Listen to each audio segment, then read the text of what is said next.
জরাজীর্ণ ভবন, জানালার ভাঙা কাঁচ, ফাটল ধরা দেয়াল, তাতেই চলছে পাঠদান। ক্লাস চলাকালীনই ঝরে পড়ছে ভবনের প্লাস্টার। পিরোজপুর সরকারি মহিলা কলেজের আতঙ্কিত শিক্ষার্থীরা জানান, বৃষ্টি হলেই ক্লাসে পানি ঢুকে যায়। ফাটল ধরা দেয়াল, ছাদ, দেয়াল থেকে ঝরে পড়া প্লাস্টার, ফ্যানের পাখা খুলে পড়ার মতো ঘটনার মধ্যেই ঝুঁকিতে ক্লাস করছেন একরকম বাধ্য হয়েই। আমরা ক্লাস করাকালীনও এখান থেকে প্লাস্টার ভেঙে পড়ছে, এরকম ঘটনা হয়েছে।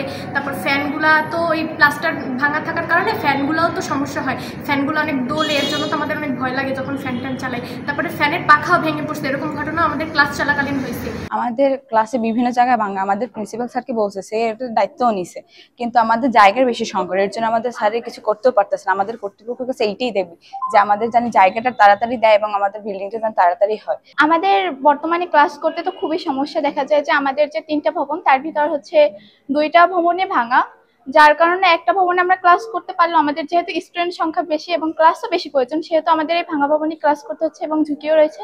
এবং আমরা শুনছিলাম যে আমাদের যে 6 তলা একটি ভবন পাস হয়েছে, কিন্তু আমাদের যে কলেজের সাইডে যে সরকারি জমিটা আছে ওইটা হচ্ছে যদি আমাদের দেওয়া হতো তাহলে হয়তোবা আমাদের সেই ভবনটি হতো নতুন ভবন। সংস্কারের দাবি থাকলেও জায়গা সংকটের কারণে হচ্ছে না নতুন ভবন। সংখ্যায় অধিক হওয়ায় ভাঙা ভবনেই বসতে হচ্ছে শিক্ষার্থীদের। দেওয়ালগুলো প্লাস্টার এগুলো খুলে খুলে পড়ছে, বোর্ডগুলোও নষ্ট হয়ে যাচ্ছে। আমাদের এখানে ক্লাস করতে অনেক অসুবিধা হয়। আমরা এখানে আতঙ্কের ভিতর থাকি সবাই, যে কখন কোন জায়গা থেকে আবার ভেঙে পড়ে। এখানে পুরো যে জানালাটা আছে, জানালাটার পুরো ফ্রেমটাই ভাঙা, গ্লাসগুলো আগেই ভেঙে গেছে। একটা গ্লাস আছে শুধুমাত্র, 4টা 5টার একটা জানালা, একটা গ্লাস আছে শুধু, আর পুরো জানালার ফ্রেমটাই ভাঙা। যদি ওটা কেউ বাহির থেকে চায় যে ওটা ভেঙে ফেলবে, ওটা ভাঙাটা খুবই সহজ। এখানে ভবন থেকে দেখা যায় ভীম বেরোয় গেছে, কলাম বেরোয় গেছে, আমরা জায়গা দিতে পারি না। ভবনের জন্য পাশ হয়ে আসে, কিন্তু জায়গার অভাবে নতুন করে ভবন নির্মাণ করা যায় না। যদি এখানে আমরা পার্শ্ববর্তী যে সরকারি সম্পত্তি রয়েছে সেখানে যদি আমরা ভবনের জন্য জায়গা পাই তাহলে আমাদের ভবন করতে সুবিধা এবং ছাত্রীদের ভবিষ্যতের কথা চিন্তা করে এখানে ভবন করা খুবই জরুরি হয়ে পড়েছে।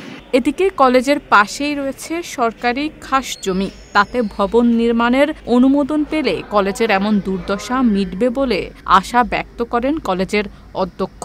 এখানে 2টি ভবন একেবারেই জরাজীর্ণ, যেটি যে কোনো সময় দুর্ঘটনা ঘটতে পারে, ধসে পড়তে পারে। তো সে কারণে আমি যোগদানের পরপরই এখানে সর্বশ্রেণীর শ্রেণী পেশার লোকজন নিয়ে একটি মত বিনিময় সভার আয়োজন করি। এই মত বিনিময় সভায় যারা উপস্থিত ছিলেন তারা মতামত ব্যক্ত করেন যে কলেজের পার্শ্বে 53% পতিত জমি আছে, যে জমি খাস জমি, যে জমিটি কলেজের নামে বরাদ্দ করলে কলেজে নতুন ভবন স্থাপন করার মাধ্যমে পুরাতন জরাজীর্ণ ভবন অপসারণ করে এই সমস্যা দূর করা যায়। শারমিন নিশু, ঢাকা পোস্ট।